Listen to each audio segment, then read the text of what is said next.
Okay, so we are starting today from different topics that is related to secretarial audit, compliance management, and due diligence. It is related to our module 2, paper 1.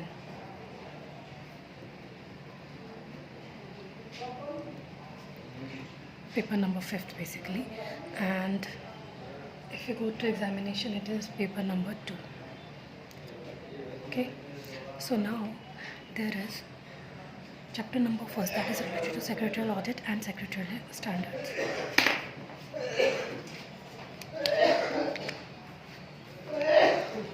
So background of this chapter is that secretarial audit is basically a process to check compliance with the provision of various laws and rules and regulation, procedures, maintenance of books, records by professionals to ensure that the companies had complied with the legal and procedural requirements and also followed due processes.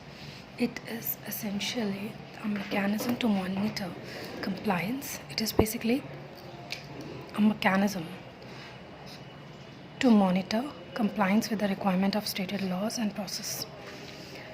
Company secretary in practice is basically a secretarial auditor for a company as per section 2 subsection 2 clause C of the Company Secretaries Act. We can also write here that as per Company Secretaries Act 1980, practicing company secretary is the company secretarial auditor for such company, which is only status in the statute in the country carving out secretarial audit in the area of practice. Means only a core area, we can say only a specific person for secretarial auditor is company secretary and practice. Now, Ministry of Corporate Affairs has already released Corporate Governance Voluntary Guidelines 2019 from year 2000. The preamble guidelines state that these guidelines provide a set of good practices. Means MCA has already released Corporate Governance Voluntary Guidelines here. And the preamble of guidelines state that these guidelines is basically provide a set of good practices which a company may be voluntarily adopted by a public companies. Means voluntary, it's for a public company. Private company, particularly a bigger ones, may also likely to adopt these guidelines. So for the public company also it is a voluntary guidelines, and some of the private companies which have a large base can, basically a large company can also adopt such. Now the secretarial auditor under Audit under Companies Act 2013 as per section 204 subsection 1 of the Companies Act provides that every listed company and a company belonging to other class of a company as may be prescribed shall annex with its board report made in terms of, means as per internal audit they are talking about, that as per section this और जो भी इनकी board report है company की, a secretarial audit report is also be annexed here. Okay, this is basically they wants to say here that as per subsection this, every listed company and a company belonging to other class of the companies may be prescribed, means that could be another company also, and every listed company has an obligation to annex a report as per section 143, means whatever be the report that has been made by the company as per section 143 subsection 134 subsection 3, in that as per this section, whatever be the report company is preparing, that company has to annex its secretarial audit report also. Okay, which is given by the secretarial auditor. Who's the secretarial auditor here? Company secretary in practice, and in such a form as may be prescribed. Means it has not been in any other any other format. There is a format provided by MCA also. Now we also have to read about Rule 9 of the company's appointment. Rule 9 of the company's appointment and remuneration and managerial personnel rules prescribe that other class of companies as under every public company having a paid up share capital of 50 crore rupees or more. Means here every company who have paid up share capital of 50 crores or even more, or every public company whose turnover is 250 crore or more, means that company has to do what?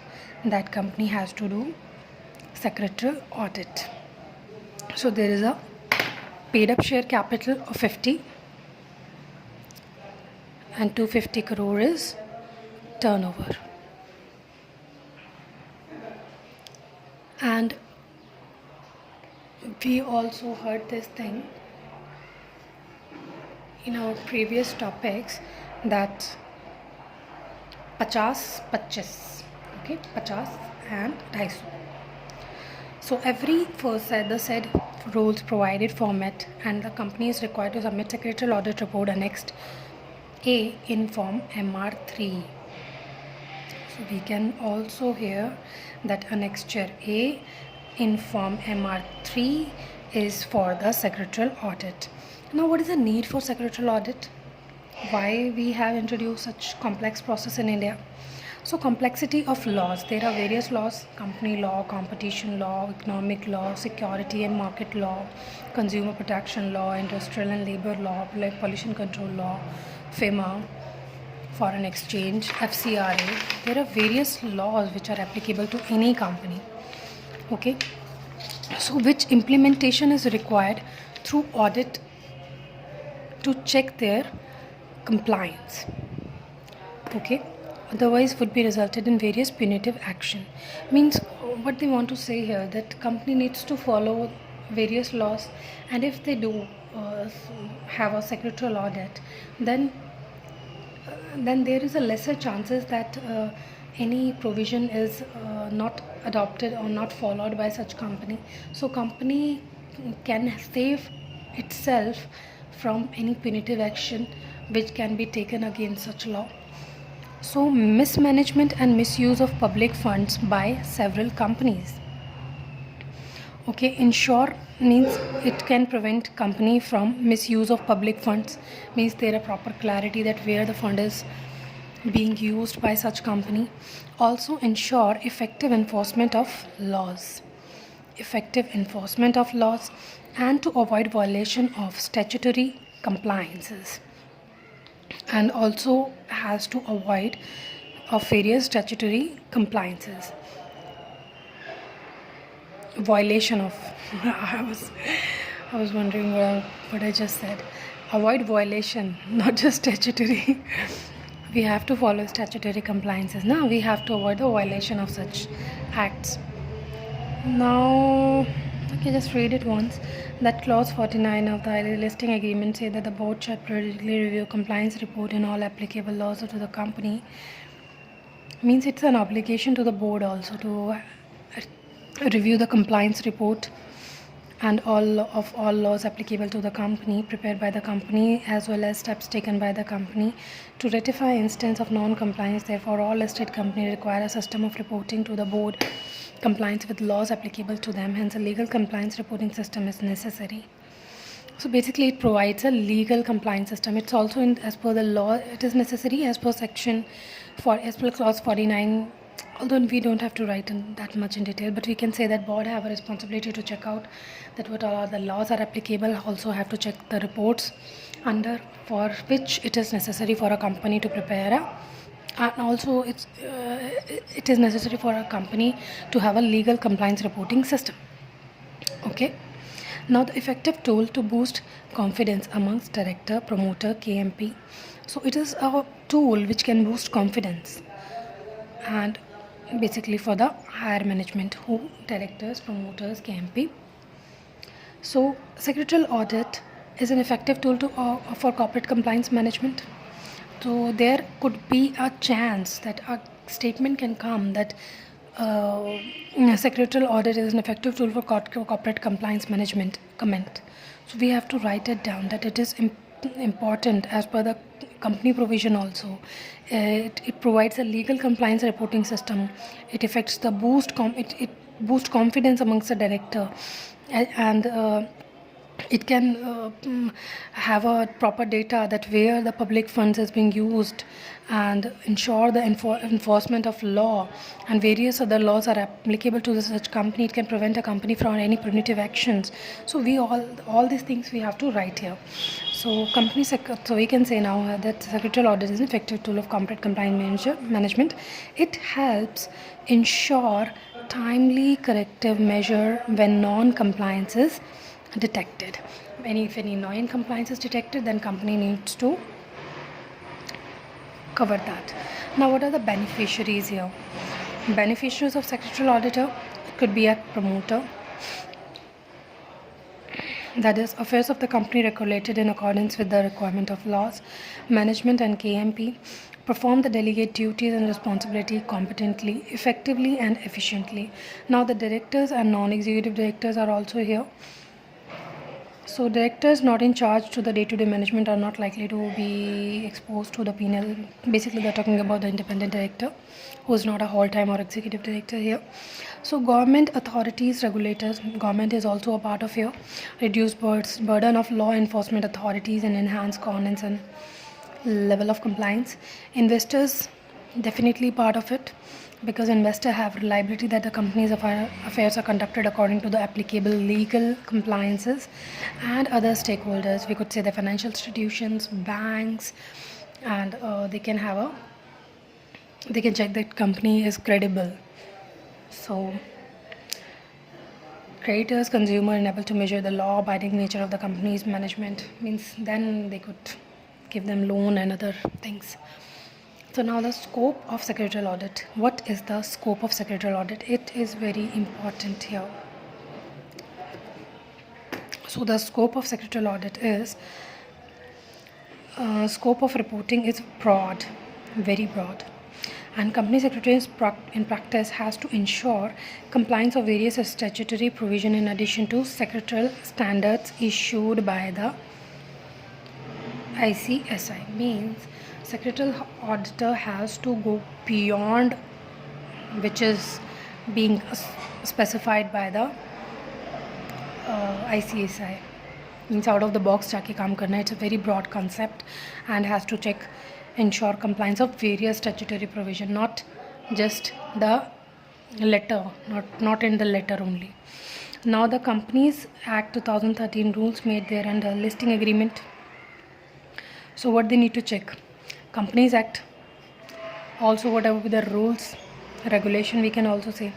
Listing agreement they have to check. It's visible. Now the Securities Contract Act, SCRA and rules. Now the Depository Acts if it is a listed company, and bylaws framed thereunder. Okay, FEMA and rules and regulations made thereunder. To the extent of FDI also need to check. ODI and ECB. These three things need to be checked by here. Now the following regulations and guidelines prescribed under the Securities and Exchange Board of India, SEBI, means SEBI guidelines also need to be checked. So SEBI have a different provision. All we need to check that substantial acquisition and takeover. Okay, whatever भी जो सेबी के जितने भी नाम है वो हम कर सकते हैं कि ये सब उसका स्कोप है. Means these things we need to check. Also industry specific law, any other laws may be applicable to the company. Okay, let's read whatever the SEBI laws here. That SEBI Exchange Board of India Substantial Acquisition of Shares and Takeover Regulation 2011. Security and Exchange Board of India Prohibition of Insider Trading, that is 1992. Security and Exchange Board of India Issue of Capital and Disclosure Requirement Regulation 2009. The Security and Exchange Board of India Employee Stock Option Scheme and Employee Stock Purchase Scheme Guidelines 1919. The Security and Exchange Board of India Issue and Listing of Debt Securities Regulation 2008. The Security and Exchange Board of India Registrar to an Issue and Share Transfer Agents Regulation 1993. Regarding the Companies Act and dealing with client, the Security and Exchange Board of India Delisting of Equity Shares Regulation 2009, and the Security and Exchange Board of India Buyback of Securities Regulation 1998. So now we have to learn here the process of secretarial audit. So what all are the process that we need to follow? So in the process, in scope, we know that whatever be the laws applicable, you need to check out the extent. So appointment of secretarial auditor. The appointment and termination of secretarial auditor decided in the meeting of the board of directors. Rule 8 of the company's meeting of board and its power, Rule 2014, read with section 179 of the Companies Act 2013.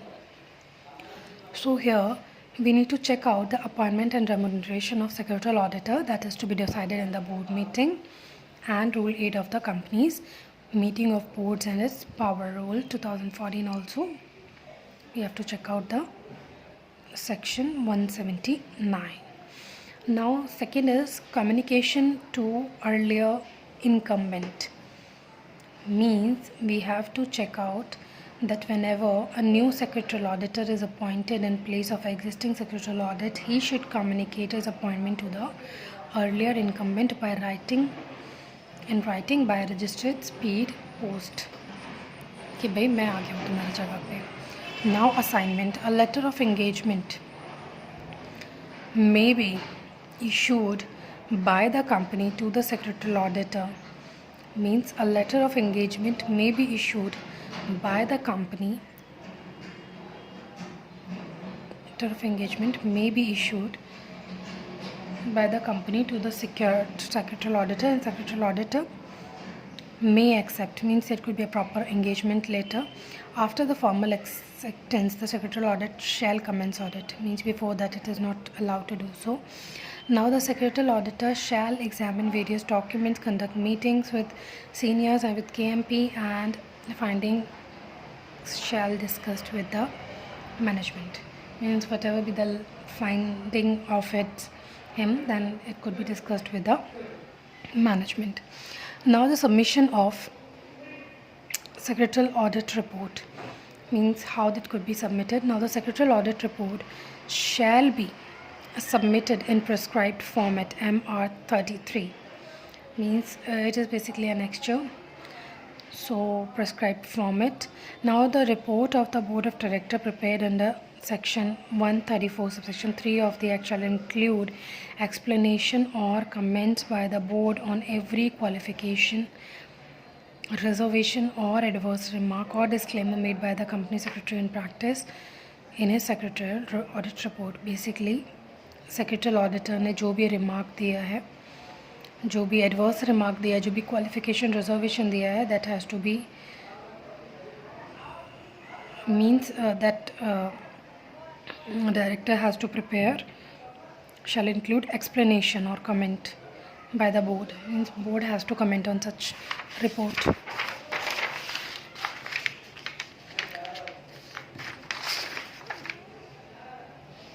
Audit report of section, ठीक है. The report is addressed to the members by submitted to the board of directors of the company. Okay, the report is addressed addressed to the members by submitting to the board of directors of the company. Now the scope of secretarial audit is depending upon the volume of the company, and the secretarial audit should begin with the study of applicable laws to the company. Now the scope of secretarial audit is basically depending upon the volume of the company, and secretarial audit should begin with the study of applicable laws to the company. And I think next we have to finish all this chapter today itself. Now reporting with qualification. Just a minute.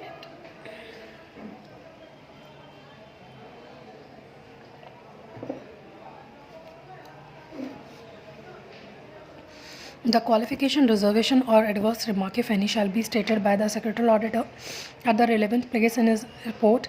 It is recommended that the qualification, reservation or adverse remark of secretarial auditor, if any, should be stated in the bold or italic format in the secretarial audit report. Means that could be directly visible or directly identified by the board of director or the management.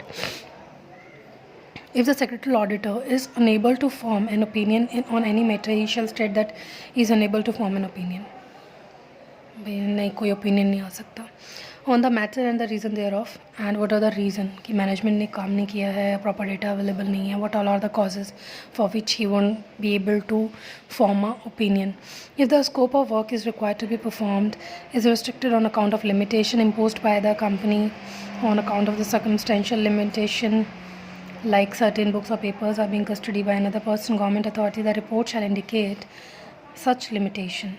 Means कि भाई government board of director ने allow नहीं किया, government authority के पास कुछ documents हैं, without this it can't be able to, secretarial auditor is not able to form an opinion, then it also be stated. If the limitation are also material, means that limitation are also material as to render the secretarial auditor incapable of expressing any opinion, the secretarial auditor should state that. Means if such limitations are so material as to render, means it is very important to form an opinion that limitation, then it has to state that this is the reason. Now in the absence of necessary information and records, he or she is unable to report compliance by the company. Now the professional responsibility and penalty for incorrect audit report. Any failure or lapse on the part of the secretarial auditor in issuing this secretarial audit report may not only attract penalty for incorrect report and disciplinary action for professionals or other misconduct under the provision of Company Secretaries Act 1980, but also make him liable for any injury caused to any person due to his or negligence in the issuing the secretarial audit report. So this is very important here, that act में जो लिखा है उसके according जो penalty provisions लगेंगे that is applicable, but उसकी secretary audit report से किसी को अगर कोई हार्म हुआ है फाइनेंशियली उसकी नेग्लिजेंस के through, then also he is liable for such, it's a responsibility now. So there is a case law, that is Girdhari Lal Gupta versus D.N. Mehta. The Supreme Court has construed the expression "a person in charge and responsible for conduct of a business of the company" as to mean the person in overall control of the day-to-day business of a management.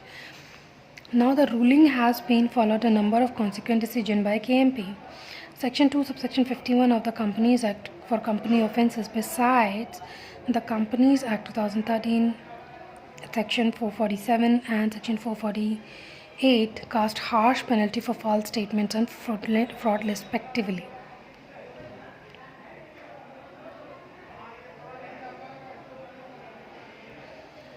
Means ये बोल रहे हैं कि company को जो भी responsible है वो basically day to day function में भी होना चाहिए. Okay, now secretarial standards. Secretarial standards are basically the guidelines formulating for uniform compliance of the companies in accordance with the requirement of Section 118 subsection 10 of the Companies Act 2013. Every company shall observe secretarial standard with respect to general and board meeting. The rationale of mandating the compliance of non-financial standards would ensure that all compliance adopt uniform practice in convening the meeting agenda items which should be placed before the board and finalization of minutes, etc. Further, it is generally assumed that the compliance and the good governance would be ensured if the companies follow the secretarial standards effectively. Now the secretarial standards issued by ICSI. What all are the standards? It has basically 10 standards, that is the meeting of the board of directors, general meeting, dividend, registrar and records, minute, transmission of shares and debentures, passing resolution by circulation, affixing common seal, forfeiture of shares, and the board report. Board report is the 10th part. Now I'm again repeating it to better learn. Now first is that the meeting of board of director, it is related to basically meeting. पहले क्या होगा, board meeting होगी. Second general meeting होगी, general meeting then dividend होगा, dividend के बाद वो register और रिकॉर्ड होगा, देन मिनट्स प्रिपेयर किए जाएंगे, then transmission of shares and debentures होगा, then passing of resolution by circulation can also happen, affixing of common seal होगा, फॉरफीचर ऑफ शेयर्स होगा एंड बोर्ड रिपोर्ट होगा. These all are 10 points. Now board resolution for appointment of secretary auditor. So this is something, a drafting. I'm reading this, that resolved that pursuant to provision of section 204 subsection 1 of the Companies Act and rule 9 of the Companies Appointment and Remuneration rule 2014 and other applicable provision if any of the Companies Act 2013, consent of the board is be and hereby given for appointment of Mrs. ABC, a company secretary as a secretarial auditor of the company and the board of and the directors of the company, be and is hereby authorized to fix the remuneration from time to time in consultation with audit committee. Now further resolved that the engagement letter has been placed before the board and the same has been signed by the chairman of the board for the purpose of identification of appointment of Mrs. ABC. Now the company secretary and secretarial auditor of the company, as a secretarial auditor of the company. Now another resolve further that the board of director of the company may be company B and is hereby authorized to file necessary forms with the registrar of companies and to do all such acts, deeds and the things as may be considered necessary to give effect to the above said resolution. So it is an important line, I am repeating it again, that the board of director of the company, it is basically common in every resolution that the board of director of the company be and is hereby authorized to file necessary forms with ROC and to do all such acts, deeds and things as may be considered necessary to give effect to the above said resolution. So first chapter is over.